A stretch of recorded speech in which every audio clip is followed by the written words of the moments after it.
Let's talk about, let me get the cover here. Teenage Mutant Ninja Turtles 3, not Turtles in Time, although some releases title it Turtles in Time. I don't know where that came from. I mean, no, there's a game, Ninja Turtles, Turtles in Time. But, like, when did that start accidentally getting slapped on it? From what I can hear, I think people were just calling it that. And then it became some of like the releases, a fan subtitle for it. Yeah. Here we go. America's most awesome amphibians are back, and this time their history in an all-new motion picture adventure when a magic scepter accidentally transports April back through time to the 17th century Japan. The boys take off in hot pursuit. Cowabungling, that's not a word, their way out of the sewers into the Samurai-orama. That should have been the goddamn tagline subtitle. Teenage Mutant Ninja Turtles, Samurai-orama. Now they must battle the evil Lord Norinaga to reclaim the magic scepter that will bring them back below the subways of New York City. So join the heroes on the heroes on the half shell. In a half shell. But this is heroes on the half shell. In a totally turtle-rific trip through the trip through time. Sorry, it's a little formatted, a little weird. Trip through time the entire family will love.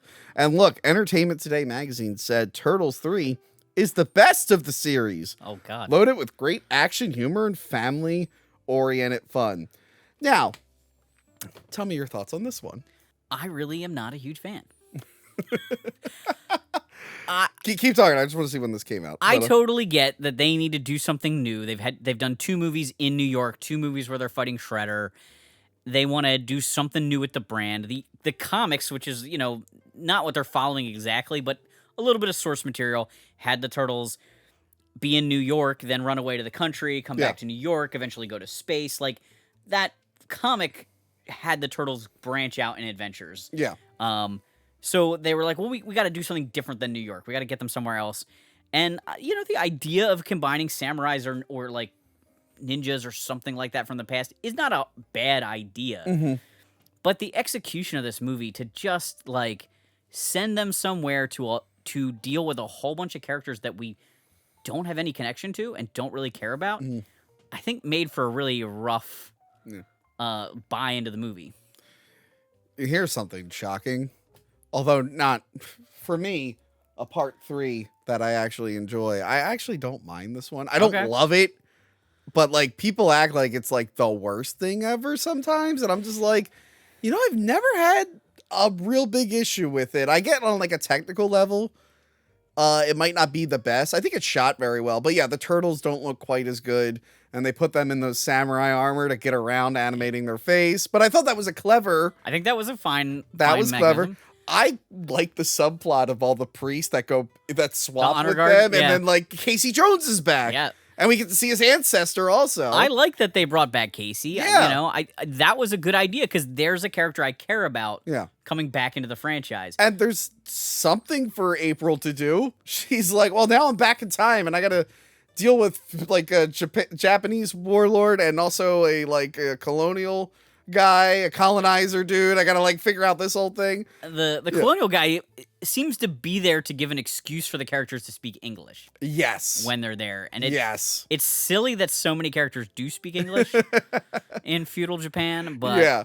No, I don't hate it. It's one of the so it came out in 1993. Right. I don't know when I saw it. I might have seen it before too, I'm not sure. But I remember, like, I had a toy of the samurai turtle with the scepter. Okay. And I also had a toy of, like, they made some weird turtles toy. I had one of, like, I don't know, might have been Leonardo as, like, a caveman. Yeah. He had a triceratops. That was weird. Yeah, so I remember this really being advertised, and I remember renting it, watching it at my grandfather's, and thinking it was okay. And then getting older and hearing how everyone hates it. And I was like, oh, I probably hate it too. It's probably going to suck. And then I watch it and I'm like, yeah, it's whatever. The weirdest thing to me is that the turtles look worse in this movie, yet they use screenshots of these turtles' heads for almost all the streaming advertisings for the other That movies. is weird, isn't it? Why put the ugly turtles on the screen Maybe to those make are me wanna like pick the movies? maybe those are like the most brightly lit that they Probably. had references. Yeah. But yeah, so this is one thing where like me not being a big fan of the cartoon actually works because Okay. I'm not expecting to see Okay. characters like you guys probably expect. I want to see Krang next. I want to see this. I had no expectations. Like, oh, cool, they're back in time. And I liked, even as a young kid, I like learning about history and stuff. So seeing turtles in history. Now, look, it's not great. It's a little confusing. Splinter looks like shit, by the way. Splinter looks terrible. Splinter looks awful in this. It's a little confusing that they go back in time. I'm like, okay. But then the general there is like, demons came before to fight my ancestors. And I'm like, okay, he's going to have like a scroll of some dragons or something. But then the scroll opens up and it is the turtles. It is I'm like, literally the turtles. and I'm like, so is there going to be another movie where they go further back in Japan to fight that guy's grandfather? I'm like, this doesn't make, and that's something you would do at like that would have been cool at the end of the movie. Right. Where it's like, somebody makes a scroll. Or like midway through the movie, someone is like in a museum and they see the turtles. Like, that would have been cool. Kind of like Evil Dead 2 when they open up the Book of the Dead and it's clearly Ash with the chainsaw. Yeah. Yeah, that's a weird continuity error. And also, I'm pretty sure it's a joke. I'm pretty sure that rat's not Splinter's ancestor. I'm pretty sure that's a joke. Probably. Yeah, it's probably just a The joke. fact is they put it right after Casey Jones' ancestor, so Right. it makes you think it is Splinter. You look familiar. Yeah, and then not every joke lands. The Addams Family one. Was that just so it could be in the trailer because the Addams Family movie had just come out and was popular or something like that? Oh, yeah, it did come out that same year. Okay, that makes a little bit more sense, but that is a joke that is immediately dated Well, as soon as the movie's done. There's a lot of those. Like, they call a lot of characters names, like Clint Eastwood and things like Yeah. that, and it's like, They do that in the second one, too. yeah, but to the They're kids, referencing, like, Ralph Nader and shit. yeah, and it's all stuff that goes over the kids' head. I mean, I guess Yeah. it was like trying to throw something at the parents. Yeah.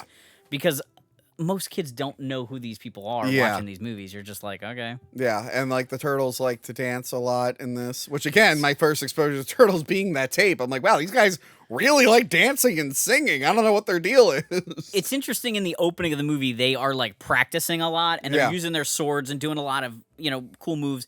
And it almost feels like a way for them to get around using the weapons later in the movie. Like, Yeah. let's give you a taste for this. But they actually use their weapons more in this one Okay, than in the previous. that might be another reason I like this. They actually use weapons. They're actually sword fighting. Like Yes. when he uses the sword to cut the guy's hair Ponytail. off at the end, that was kind of fun. I do wonder if the parents were more accepting of the fighting because it was always like sword to sword versus like what I think was Power Rangers was out. yeah. Well, And Power they're like, well, Rangers. now they got superheroes that are shooting people. We got to worry about that. Power Rangers, that somebody kicked someone in the head. That was like Yeah. their biggest problem was that there's an episode from the Japanese footage where Jason Yeah. kicked somebody in the head and parents lost their I need- minds. Do they, in Power Rangers, do they make them stop using their guns pretty early on? I think they cut around a lot of that footage. Yeah, because I but- remember they would like combine their weapons and Yep. stuff, but I feel like after a while they stopped doing that. And I'm like, well, I already bought the big dragon cannon. Right. So damage is already done. But yeah, I did like seeing their weapons. And actually, I did it as a test a few years back. That game came out, Ghosts of Tsushima. Okay. And there was a mode in that called Kurosawa mode, where you can make the game black and white and add film grain to Oh, it. that's cool. So when that came out, I took Ninja Turtles 3, like the big fight scene where they're like by Yeah. the river. And I'm like, a lot of you guys hate this movie. It's because you're not watching it in Kurosawa. And I made a black and white film grain. And I'm like, wow, this actually looks really good. This actually looks like a really good movie when you add the black and white and film grain. Again, it's not great. I'm never going to put this one on unless I'm marathoning. I just feel like the villains were not that interesting. Mm. The biggest threat to the Turtles was the amount of time they were allowed to be in the past. Yeah. That was the threat. Like those Yeah. bad guys didn't really seem like they were gonna stop the Turtles. Yeah, it didn't see. Yeah. I can see there's like low stakes other than being trapped in the past. That's really the biggest thing that could happen to them. Is Yeah. the time the staff, the wand thing gets broken Yeah. and they can't get back, I or it did- takes too long and they can't get back. I did like the guy who switches bodies with April. It's who knew her clothes just fit him perfectly. I guess they were just very baggy on her. April is just wearing very baggy clothes that a full-size man can just fit into them snugly. There's a lot of goofy questions to be asked about that.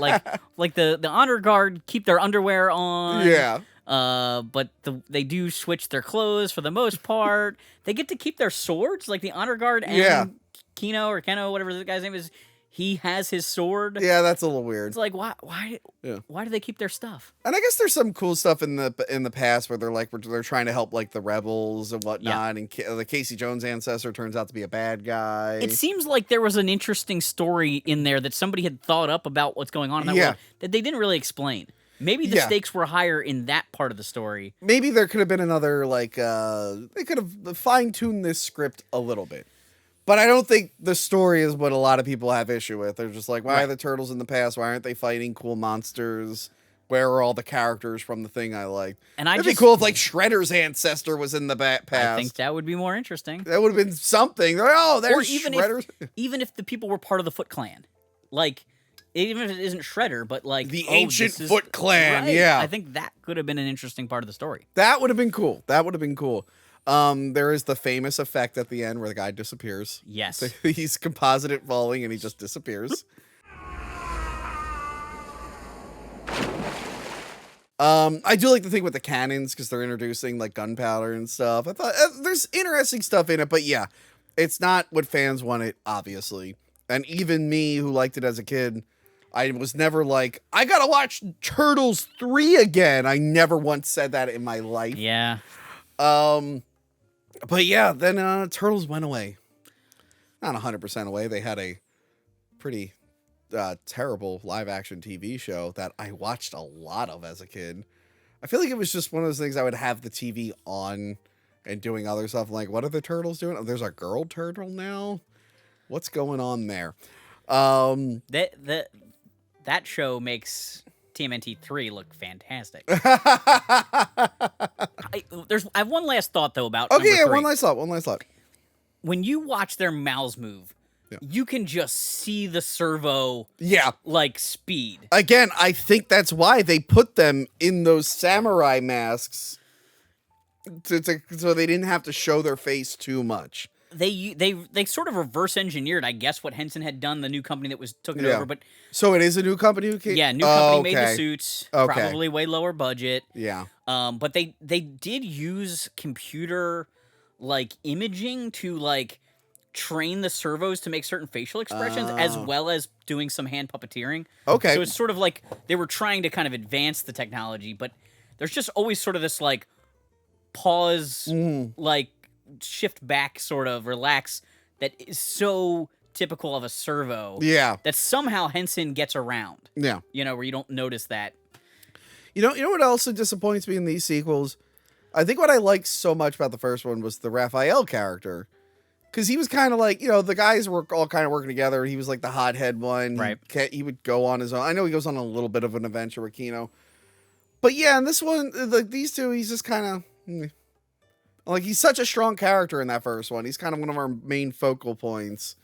And then he just kind of gets shoved to the background, I feel. They all become much more alike as these 3 movies go on. You're right. There's not a lot of variety They in have them. more unique personalities in the first one. Yeah. We see them become a little bit more alike in the second. And by the third one, they're mostly interchangeable. Donnie has a little technobabble. And Mikey has a few more, like, silly jokes. Yeah. Raph and Leo are the same character. Yeah, that's also a big issue, too. Yeah, it's not great. It's not great, but not terrible.